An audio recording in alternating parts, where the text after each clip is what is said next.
আলাইকুম প্রিয় দর্শক, অন্য মঞ্চের আলাপচারিতায় আপনাদের সকলকে আমন্ত্রণ জানাচ্ছি। জামিনে চাননি বীর মুক্তিযোদ্ধা আব্দুল লতিফ সিদ্দিকী, বলেছেন আদালতের তো ক্ষমতাই নাই জামিন দেয়ার। লতিফ সিদ্দিকী কি বুঝিয়ে দিলেন অধ্যাপক ইউনূস আর আসিফ নজরুলের আমলে দেশের আদালত ব্যবস্থা কতটা অসহায়। আসিফ নজরুলের সহকর্মী অধ্যাপক কার্জন আদালত পাড়ায় সংবিধান রক্ষার শপথের কথা জানিয়েছেন।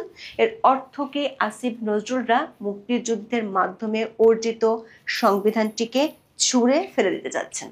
সাংবাদিক পান্না নিজের হাত করা দেখিয়ে প্রশ্ন করেছেন, মুক্তিযোদ্ধাদের পক্ষে বলা বা মুক্তিযোদ্ধাদের সঙ্গে কথা বলা কি সন্ত্রাসী কাজ? 28 আগস্ট থেকে এই প্রশ্ন শুধু সাংবাদিক পান্নারই নয়, দেশের সর্বস্তরের মানুষের, যারা বিশ্বাস করে 1971 সালের মহান মুক্তিযুদ্ধ এদেশের ভিত্তি, তাদের সবার। আর এই প্রশ্ন কাদেরকে করা হচ্ছে অধ্যাপক ইউনূসের সরকারকে, যাদের শাসনামলে মুক্তিযুদ্ধের স্মৃতিচিহ্নগুলো ধ্বংস করা হয়েছে, মুক্তিযোদ্ধার গলায় জুতার মালা পরানো হয়েছে এবং সবশেষ মুক্তিযোদ্ধাদের কি বলছে, তারা মুক্তিযুদ্ধের ইতিহাস মুছে ফেলার ষড়যন্ত্র করছে। অধ্যাপক ইউনূস ও তার মিত্ররা এমন নতুন বন্দোবস্তের বাংলাদেশে নিজেদের প্রশ্রয়ে গড়ে তুলেছে মব বাহিনী। যারা মবের শিকার হচ্ছেন তারা যাচ্ছেন জেলে, পড়ানো হচ্ছে হাতকড়া। পরিস্থিতি এখন এমন দাঁড়িয়েছে, মুক্তিযুদ্ধের পক্ষে যে শক্তিটি জুলাই আন্দোলনের সমর্থক, তাদেরকেও জেলে ভরা হচ্ছে। ঢাকা রিপোর্টার্স ইউনিটি থেকে যাদের গ্রেপ্তার করা হলো, তাদের অনেকেই ছিলেন জুলাই আন্দোলনের সমর্থক। এর অর্থ হলো দেশের কেউ আর নিরাপদ নন। মব সন্ত্রাসের বিরোধিতা এবং মুক্তিযুদ্ধের পক্ষে দাঁড়ালে রেহাই পাবে না জুলাইয়ের মিত্ররাও। প্রশ্ন হলো, এর থেকে কি বার্তা দিচ্ছে সরকার? এই ঘটনা কি সরকারের শক্তির প্রমাণ দিচ্ছে, নাকি নড়বড়ে ভিত্তির আতঙ্ক থেকে আরো বেসামাল হয়ে পড়ছে তারা? মৃত্যুদের সঙ্গেও অবিশ্বাসের সম্পর্ক তৈরি এবং মবের শক্তির উপর নির্ভর করে কতদিন চলতে পারবেন ডক্টর মোহাম্মদ ইউনূস? যে ফ্রাঙ্কেনস্টাইনে পেলে পুষে বড় করা হচ্ছে, সে কি আগামীতে অনুগত থাকবে মনিবের, নাকি স্বার্থে আঘাত লাগলে যমুনায় গিয়েও মব করবে তারা? চলুন যাওয়া যাক। ঢাকা রিপোর্টার্স ইউনিটি মিলনায়তনে 28 আগস্ট মঞ্চ 71-এর গোল টেবিল অনুষ্ঠান পণ্ড হয় মবের তাণ্ডবে। এরপর সেখান থেকে মুক্তিযোদ্ধা লতিফ সিদ্দিকী, অধ্যাপক হাফিজুর রহমান কার্জন, সাংবাদিক মঞ্জুর আলম পান্না সহ 16 জনকে ডিবি কার্যালয়ে নিয়ে যায় পুলিশ। রাতে গ্রেপ্তার দেখানো হয় সন্ত্রাস বিরোধী আইনের মামলায়। শাহবাগ থানার এসআই মোহাম্মদ আমিরুল ইসলাম মামলা করেন তাদের বিরুদ্ধে। দর্শক, মামলার এজাহারটি আমরা বিশ্লেষণ করে দেখেছি। সেখানে বেশ কিছু মিথ্যা ও ভুল তথ্য দেওয়া হয়েছে। এজাহারে বলা হয়েছে, শাহবাগ থানার এসআই মোহাম্মদ আমিরুল ইসলাম তার সঙ্গীয় ফোর্স সহ থানা এলাকার টহলরত অবস্থায় বেতারের মাধ্যমে একটি গোল টেবিল বৈঠকে আইন শৃঙ্খলা বিঘ্নিত হওয়ার খবর পান। দ্রুত ঘটনাস্থলে পৌঁছে পুলিশ দেখতে পায় কিছু লোক ঢাকা রিপোর্টার্স ইউনিটির অডিটোরিয়ামের ভিতরে থাকা কয়েকজনকে ঘিরে ধরে আওয়ামী ফ্যাসিস্ট স্লোগান দিচ্ছে এবং সাবেক মন্ত্রী ও মুক্তিযোদ্ধা আব্দুল লতিফ সিদ্দিকী বক্তব্য দিচ্ছিলেন। অথচ সামাজিক মাধ্যমে ছড়িয়ে পড়া ভিডিওতে দেখা গেছে ঢাকা বিশ্ববিদ্যালয়ের আইন বিভাগের অধ্যাপক হাফিজুর রহমান কার্জনের বক্তব্য শেষ হওয়ার পরে একদল মব মঞ্চ 71-এর অনুষ্ঠানে গিয়ে হামলা চালায়। তারপর আর কেউ বক্তব্য দিতে পারেনি। বিবিসি বাংলা ও দৈনিক প্রথম আলোর খবরেও একই কথা বলা হয়েছে। বিবিসি বাংলা কথা বলেছেন সাবেক সচিব আবু আলম শহীদ খানের সাথে, যিনি ওই অনুষ্ঠানে ছিলেন। বিবিসি বাংলাকে জনাব আবু আলম শহীদ বলেছেন, অধ্যাপক কার্জনের বক্তব্য শেষ হবার পরপরই হঠাৎ করে গেটের দিকে হইচই শুনতে পান। বেরিয়ে এসে দেখতে পান কয়েকজন মানুষ চিৎকার করে বলছে, এখানে আওয়ামী লীগ, ছাত্রলীগ, ফ্যাসিবাদের দোসর আছে। এই সময় মিস্টার খান তাদের সঙ্গে কথা বলার চেষ্টা করলেও তারা একই দাবি তুলে কক্ষটিতে তালা মারার চেষ্টা করেন বলে জানান তিনি। পরে তা না করে 20-25 জন সেখানে ঢুকে পড়েন।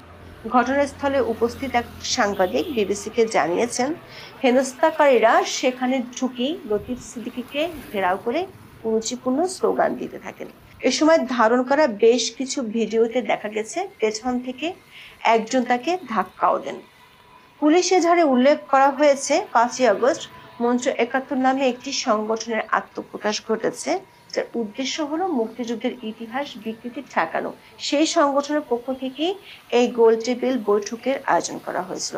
দর্শক, এই মঞ্চ ৭১-এর আহ্বায়ক হলেন অধ্যাপক আব্দুল্লাহ আল মাহমুদ ও সুপ্রিম কোর্টের জ্যেষ্ঠ আইনজীবী জিরাই খান পান্না, দুজনেই মুক্তিযোদ্ধা।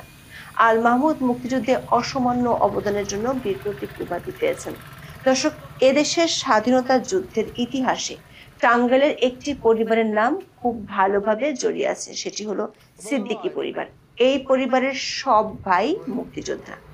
এই পরিবারের কাদের সিদ্দিকী বীরোত্তম খেতাবে ভূষিত, বড় ভাই আব্দুল লতিফ সিদ্দিকীও মুক্তিযোদ্ধা। বহু বছর আগে অধ্যাপক হুমায়ুন আজাদ বলেছিলেন, পাকিস্তান ভাঙ্গার অপরাধে এদেশে একদিন মুক্তিযোদ্ধাদের ফাঁসিতে ঝুলিয়ে মৃত্যুদণ্ড প্রদান করা হবে। পুলিশের এই এজাহার কি তারই শুরু?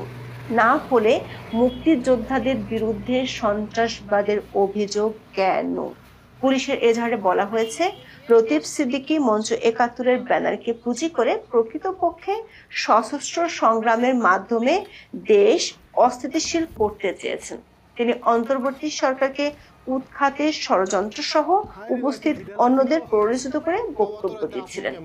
অথচ জুলাই আন্দোলনে সক্রিয় অংশগ্রহণ ছিল তার। আবার অতীতে আওয়ামী লীগ থেকে বহিষ্কৃত হওয়ার পর থেকে তিনি ছিলেন শেখ হাসিনার কট্টর সমালোচক। তার মতো জুলাই আন্দোলনকে সমর্থন জানিয়েছিলেন সাংবাদিক মঞ্জুর আলম পান্নাও। ঢাকা বিশ্ববিদ্যালয়ের আইন বিভাগের অধ্যাপক শেখ হাফিজুর রহমান কার্জনের বিরুদ্ধে ডিজিটাল নিরাপত্তা আইনের মামলা হয়েছিল আওয়ামী লীগ আমলে। অথচ তাদের বিরুদ্ধে এবার সন্ত্রাস বিরোধী আইনে মামলা করল ডক্টর ইউনূস সরকারের পুলিশ। এখানেই শেষ নয়, হাতকড়া পরিয়ে সবাইকে নেওয়া হয় আদালতে। যথারীতি আদালত জামিন না দিয়ে সবাইকে কারাগারে পাঠায়। অন্যদিকে জেএমপির অতিরিক্ত পুলিশ কমিশনার মোহাম্মদ শফিকুল ইসলাম সাংবাদিকদের জানান, আটক ১৬ জনের বক্তব্য, বিবৃতি, বই ও কলামের লেখা বিশ্লেষণ করে সন্ত্রাসবাদের আলামত পাওয়া গেছে। শফিকুল ইসলাম বলেন, লতিফ সাহেবের বক্তব্য, ব্যানার, লেখা, কলাম ও বই সবই আমরা অ্যানালাইসিস করেছি। এগুলো একটি নির্দিষ্ট দিকে যাচ্ছে, যা রাষ্ট্রের অবস্থানের সঙ্গে সাংঘর্ষিক। তারা যেসব বক্তব্য ও বিবৃতি দিচ্ছেন তা রাষ্ট্রীয় অবস্থানের বিপরীত এবং সন্ত্রাসবাদের ইঙ্গিতবাহী। দর্শক, অধ্যাপক ইউনূস ও তার মিত্ররা কথায় কথায় বলে থাকেন, পুলিশ বাহিনী এখনো ঠিক হয়নি। অথচ মুক্তিযোদ্ধাদের বিরুদ্ধে মামলা দেওয়ার ক্ষেত্রে সুপারফাস্ট পুলিশ বাহিনী। ২৪ ঘন্টারও কম সময় তারা অধ্যাপক সৈয়দ আনোয়ার হোসেন, অধ্যাপক মেজবা কামাল, সাংবাদিক মাহবুব কামাল, সাবেক সংসদ সদস্য আব্দুল লতিফ সিদ্দিকী, ঢাকা বিশ্ববিদ্যালয়ের শিক্ষক অধ্যাপক শেখ হাফিজুর রহমান কার্জন, সাংবাদিক মঞ্জুর আলম পান্নার বই, কলাম পড়ে ফেলেছেন। উপসংহারে টেনেছেন যে তারা সন্ত্রাসবাদের রসদ যোগান দিয়েছেন। যদি সেটাই হয়, তাহলে এতদিন কেন তাদের গ্রেফতার করা হলো না? তারা ঠিক কি কি ধরনের সন্ত্রাসবিরোধী কর্মকাণ্ড করেছেন তা কেন জাতির সামনে তুলে ধরেননি তারা? হঠাৎ করে মব করলো আর মুক্তিযোদ্ধারা সন্ত্রাসী হয়ে গেল। কেন মুক্তিযোদ্ধা, সাংবাদিক আর শিক্ষকের হাতে হাতকড়া পরালো সরকার? তার উত্তর আদালতে দিয়েছেন সাংবাদিক মঞ্জুর আলম পান্না। বলেছেন,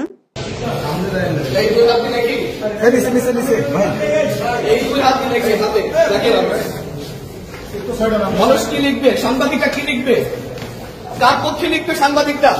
পুরোটা তারা কার পক্ষে সাংবাদিকরা? সন্ত্রাসের বিরুদ্ধে বলি, দুর্নীতির বিরুদ্ধে এই হাত। আপনাদের বিরুদ্ধে যে অভিযোগ, এটা কতটা সত্য? আপনাদের মনে হয় যে আমরা সন্ত্রাস করতে পারি? মুক্তিযুদ্ধের পক্ষে কথা বলা, মুক্তিযোদ্ধাদের সাথে কথা বলা, এগুলো সন্ত্রাস করা? দেশের সূর্য সন্তানরা এদেশের জন্য এই দেশ স্বাধীন করেছে, তাদের সঙ্গে থাকা সন্ত্রাস করা, এটা আপনাদের মনে হয়? এই প্রশ্ন আপনারা করছেন যে আমরা কতটুকু সন্ত্রাস করেছি? দর্শক, প্রবীণ মুক্তিযোদ্ধা, বিশ্ববিদ্যালয়ের শিক্ষক, সাংবাদিক, বুদ্ধিজীবীদের একসঙ্গে এভাবে দাগী অপরাধীর মতো অপমানের নজির অতীতে কখনো দেখা যায়নি। কেন তাদের উপর এমন আগ্রাসী মনোভাব, সেটি আদালত এলাকায় পরিষ্কার করেন অধ্যাপক কার্জন। কারাগারে নিয়ে যাওয়ার সময় সংবিধানের বই উঁচু করে দেখিয়েছেন তিনি। বলেছেন, 5 লাখ মা বোনের ইজ্জতের বিনিময়ে সংবিধান, এই সংবিধান আমরা রক্ষা করব, এই বাংলাদেশ আমরা রক্ষা করব, মুক্তিযুদ্ধ আমরা রক্ষা করব।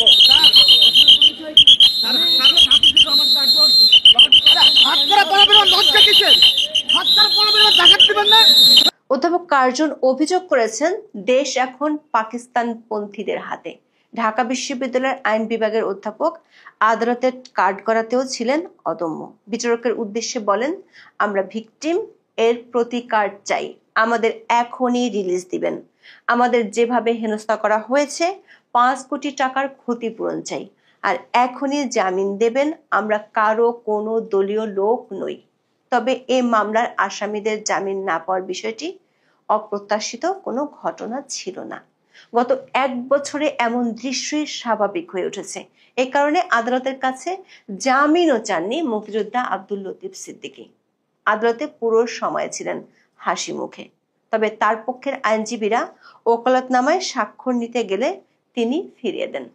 পরে তার পক্ষের আইনজীবী সাংবাদিকদের জানান, ওকালতনামায় সই নিতে গেলে লতিফ সিদ্দিকী বলেন, যে আদালতের জামিন দেওয়ার ক্ষমতা নেই তার কাছে কেন জামিন চাইব, এজন্য ওকালতনামায় সই করবেন না, জামিনও চাইবেন না। ৭১-এর বীর মুক্তিযোদ্ধার এমন অবস্থান থেকে আরো একবার স্পষ্ট হলো বর্তমান সময়ের বিচার ব্যবস্থার উপর মানুষের ভয়াবহ আস্থাহীনতা। আইনের শাসন প্রতিষ্ঠার কথা বলা অন্তর্বর্তী সরকারের ফাঁকা বলিও পরিষ্কার হলো। আবার ঢাকা বিশ্ববিদ্যালয়ের আইন বিভাগের অধ্যাপক যখন সরকারের আইন উপদেষ্টা, ঠিক তখন তার বিভাগেরই সহকর্মী জেলে গেলেন সরকারের দেয়া সন্ত্রাস বিরোধী আইনের মামলায়। জেলে পাঠানোর আগে কাঠগড়ায় দাঁড়িয়ে তিনি উচ্চকণ্ঠে জানিয়ে গেলেন নাগরিকের সাংবিধানিক অধিকার লঙ্ঘনের তথ্য। হাফিজুর রহমান কার্জন বলেন, আমাদের মানবাধিকার লঙ্ঘন করা হয়েছে। সংবিধানের আর্টিকেল 33-তে বলা আছে, অ্যারেস্ট করার 24 ঘন্টার মধ্যে আদালতে উপস্থিত থাকতে হবে, নিজেদের আইনজীবী নিয়োগের সুযোগ দিতে হবে, সঙ্গে সঙ্গে আইনজীবীকে জানাতে হবে। সংবিধানে যে সুযোগ সুবিধা পাওয়ার কথা তা দেওয়া হয়নি। আমরা ভিকটিম, অথচ যারা অপরাধী তাদের গ্রেপ্তার না করে আমাদের গ্রেপ্তার করা হয়েছে। দর্শক, এই 16 জনের বিরুদ্ধে পুলিশের মামলা থেকে সরকার অবস্থান পরিষ্কার। আবার আদালতে রাষ্ট্রপক্ষের আইনজীবীর তর্জন গর্জন থেকেও বোঝা যাচ্ছে ভয়াবহ এক প্রতিহিংসায় আচ্ছন্ন সরকার। কাঠগড়ায় অধ্যাপক কার্জন কথা বলার সময় তাকে চোর বাটপার বলতেও ছাড়েনি রাষ্ট্রপক্ষ। আইনজীবী কায়ুম হোসেন নয়ন বলেন, এরা 17 বছর ফ্যাসিস্টের সুবিধাভোগী, এখন আদালতে এসে আঙুল উঠিয়ে কথা বলে, এরা চোর বাটপার। সাংবাদিক মঞ্জুর আলম পান্না এর প্রতিবাদ করলে তাকেও পড়তে হয় তোপের মুখে। প্রশ্ন হলো, একের পর এক প্রতিহিংসার এমন নজির কেন তৈরি করছে সরকার? মবের উপর ভর করে এখন জুলাই আন্দোলনের সমর্থকদেরও হরে দরে ফ্যাসিস্টের দোসর ট্যাগ দেওয়া হচ্ছে। নির্বিচারে সবাইকে জেলে পাঠিয়ে নিজের ক্ষমতা কতটা সংহত করতে পারছে ডক্টর মোহাম্মদ ইউনূসের সরকার? এর জবাব কিছুটা পাওয়া যাচ্ছে সরকারের মিত্রদের উদ্বেগ থেকে। সাংবাদিক ডেভিড বার্গম্যান কঠোর সমালোচনা করে পোস্ট দিয়েছেন ফেসবুকে। তিনি লেখেন, এই ঘটনা থেকে সরকার বা দেশ কেউ উপকৃত হবে না। অন্তর্বর্তী সরকার বা পুলিশের ভেতরে কে বা কারা এমন কাজে উৎসাহ দিচ্ছেন তা নিয়েও প্রশ্ন তুলেন বার্গম্যান বলেছেন, লতিফ সিদ্দিকীদের বিরুদ্ধে আনা অভিযোগ শুধু হাস্যকর নয়, সরাসরি রাষ্ট্রীয় মিথ্যাচার। বার্গম্যানের আশঙ্কা, এসব ঘটনা মুক্তিযুদ্ধের বিরুদ্ধে সরকার অবস্থানের ধারণাকে আরো শক্তিশালী করতে পারে, এমনকি এ ধরনের নিপীড়ন ডেমোক্রেসিকে আরো সাহসী করতেও ভূমিকা রাখবে। এর পেছনে জাতীয় নির্বাচন ভণ্ডুল করতে আগ্রহীদের হাত থাকতে পারে বলেও আশঙ্কা করেন ডেভিড বার্গম্যান। দর্শক, মুক্তিযোদ্ধা বুদ্ধিজীবীদের উপর মব হামলা করে তাদেরই উল্টো জেলে পাঠানোর ঘটনায় আন্তর্জাতিক অঙ্গনে বড় ধরনের ভাবমূর্তি সংকটে পড়েছে ডক্টর ইউনূসের সরকার। প্রশ্ন হলো, প্রধান উপদেষ্টার যারা পারিষদ তারাও কি অন্ধ কানাগুলি তৈরি করছে ডক্টর ইউনূসের জন্য? তারা কি এমন এক চক্র তৈরি করতে চান যা থেকে চাইলেও বের হওয়া অসম্ভব? এমন এক দানবকে তারা বড় করে তুলেছেন যার কাছে অসহায় আত্মসমর্পণ করে টিকে থাকতে হবে ডক্টর ইউনূসকে। এখন এই পর্যন্ত। সবাই ভালো থাকুন, সুস্থ থাকুন, নিরাপদে থাকুন। দেখা হবে আগামী